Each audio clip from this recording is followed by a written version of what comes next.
Welcome to the third dimension. On his first foreign policy address, America's place in the world, President Biden promised to end the war in Yemen and make sure America does not check its values at the door to sell arms or buy oil. Biden's decision to prioritize Yemen by appointing a special envoy, Tim Lindeking, raised hopes that a greater emphasis on diplomacy from the United States might finally move the devastating war in Yemen towards a resolution. Yet, almost 3 years later, fulfilling this promise has proven to be uneasy. To discuss the Biden's administration role in ending Yemen's conflict, join me to talk about it, Tim Lindeking, the U.S. Special Envoy to Yemen. Welcome to the third dimension, Mr. Lindeking. With you. Thank you very much. Okay. If I may start by this now, 3 years have passed since President Biden made pronouncements regarding Yemen, yet Yemenis nationwide continue to bear the brunt of the war. The question is, how has United States diplomacy contributed to end Yemeni suffering?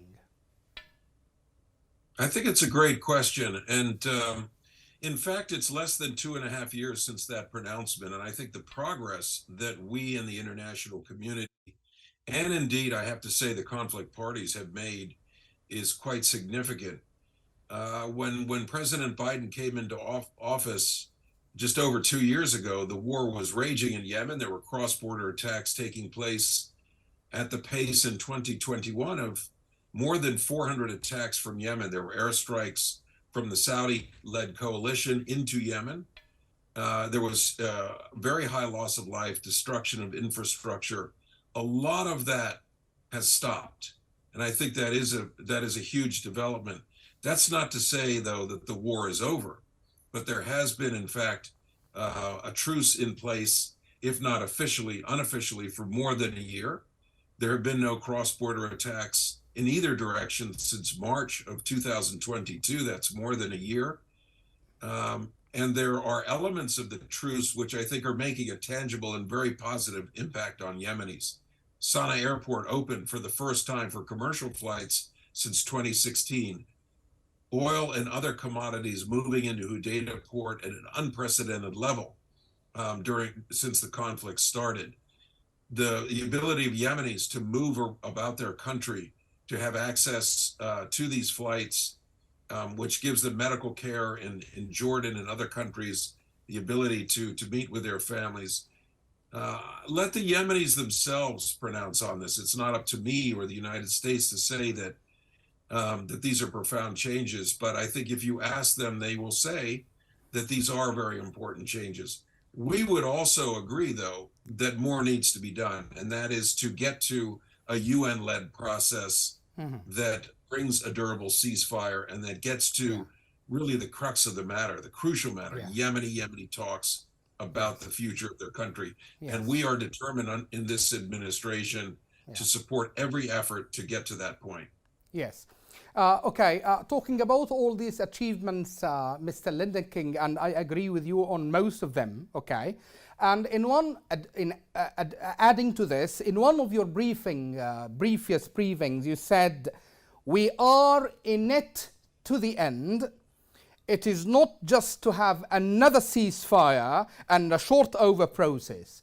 So in this context, Mr. Lindeking, would you elaborate on this? If not another ceasefire, if not another extended truce, what is there waiting for Yemenis? Let me repeat exactly what you quoted of me. We are in it to the end. And by that, I mean exactly that, which is to say that we don't accept simply a truce as positive as it has been for those reasons that I've noticed, the decrease in cross-border attacks, the decrease in fighting, the ability of Yemenis to move around their country and to access medical care and visit families abroad. I think these are significant things, but we're not done. And I don't think Yemenis would regard that the situation is acceptable yet. There's still way too much food insecurity in the country. There is damaged infrastructure. There are humanitarian considerations that are still very acute. And at the end of the day, there is not an agreement to end the war yet. The parties have not sat down together and agreed on those terms and what that looks like. There's a lot of diplomatic activity to get there. There is on our part, there is between the Saudis and the Houthis and their meetings in Sana'a. Yes. But essential challenges have not yet been met. The issue of giving Yemeni civil servants a paycheck so that for all the work that they have done and are doing to support institutions in Yemen, which are still functioning, Yes. Hospitals and schools, Yes. they need to be paid. And that's a key issue. We need to see that the salaries get paid and we can drive from there into the durable ceasefire and the Yemeni political talks Yes. that you and I have just spoken about. Okay. So you mentioned Saudi Houthi talks and direct talks. What were backside talks, now they have turned to be direct talks, Mr. King. And of course, member of the United Nations Security Council welcomed that step. Okay. If I may ask, what is the position of the United States on these talks? President Biden went to Saudi Arabia last year.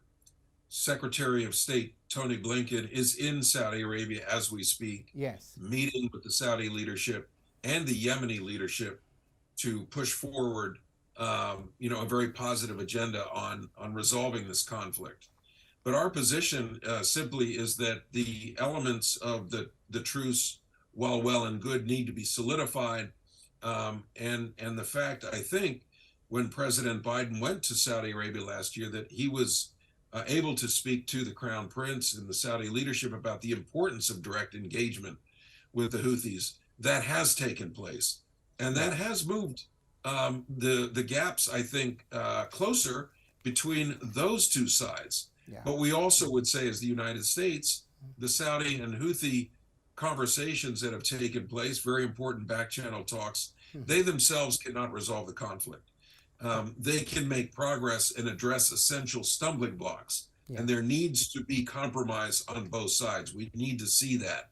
But ultimately, those talks need to transition to a UN-led process that will drive the durable ceasefire and the Yemeni talks that will ultimately underpin the resolution of the conflict. Yeah.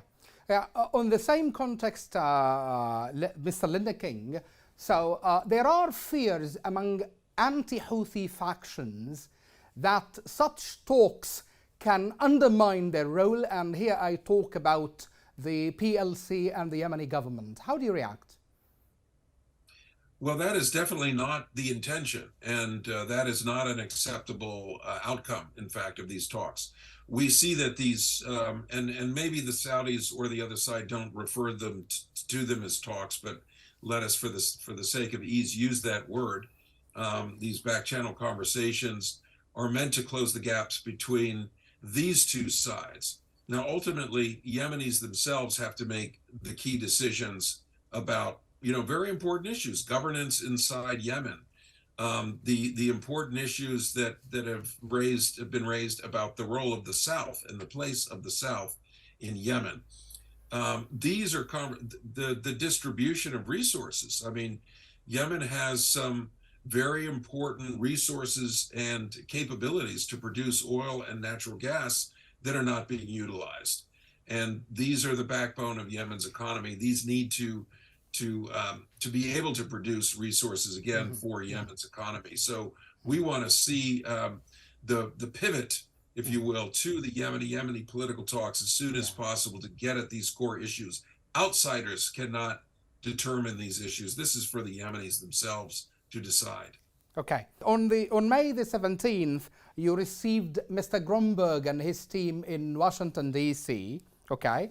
Now, how would you describe the coordination between the United States and the United Nations in pushing peace efforts in the country?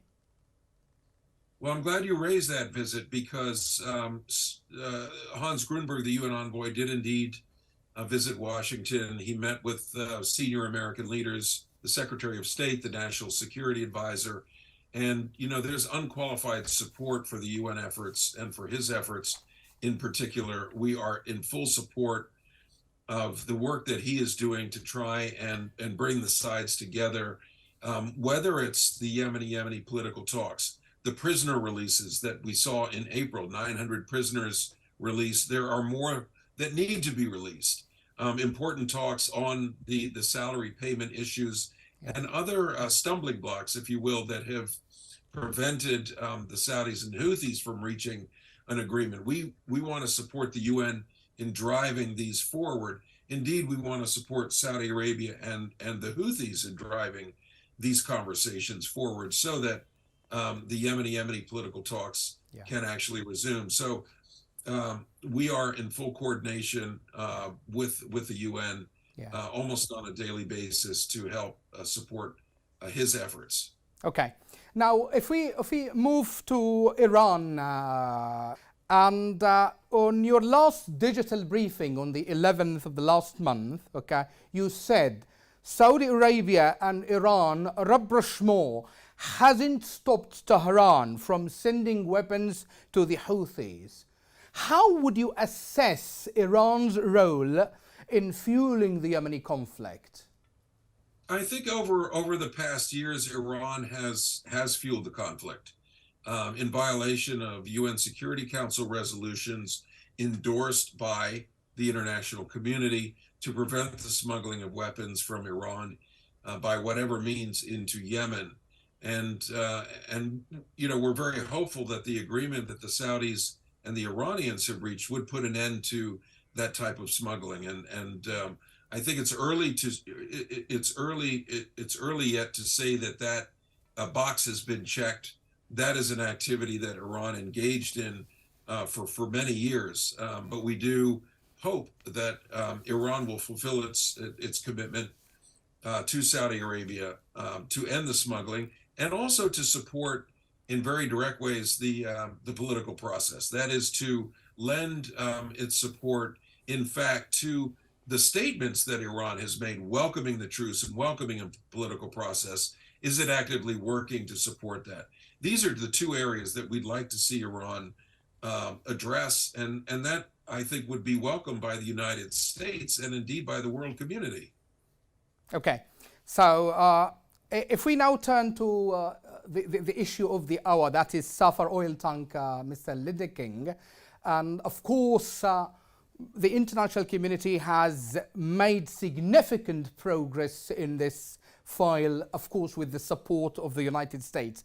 If I may ask you, Mr. Liddeking, okay, have you thought of reaching what we call local teams, maintenance local teams, or civil society, including civil society supervisors, to be included in this salvation process, or it is just up to the warring parties? I mean, I think it's a valid question. I think the challenge up to this point has been twofold. One, to get an agreement. As you know, the Houthis blocked any sort of progress on the Safar for a number of years, but a year and a half ago reached an agreement, signed an agreement with the United Nations to allow this process to go forward. And the international community is delivering on this. I mean, the Safar has been out there as a ticking time bomb, ready to crack up and spill oil into the Red Sea, damaging fishing, livelihoods, exacerbating the humanitarian situation in Yemen. So the fact that there is now a team of technical experts on board the Safar, assessing the state of the oil and preparing for the offloading operation. I mean, this is tangible progress, and it's been driven, while it's been UN led, it's been driven by a lot of support from many different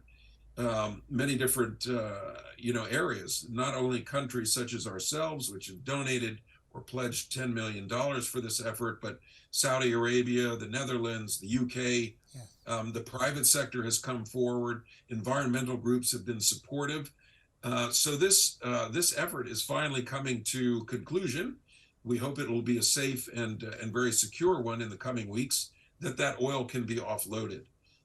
There is still a gap of $28 million that the UN is seeking to fund, and we are supporting the UN in its efforts to raise that money so that the effort can be completed, which not only includes the transfer of the oil, but the towing and safe scrapping of the Safar tanker. Okay. With that remark about Safar tanker, Mr. Yiltaqi, we come to the end of this interview. Thank you so much for talking to Yemenis through the platforms of Yemen Today TV. I appreciate the opportunity. Thank you very much. Thank you so much. That's all for this time.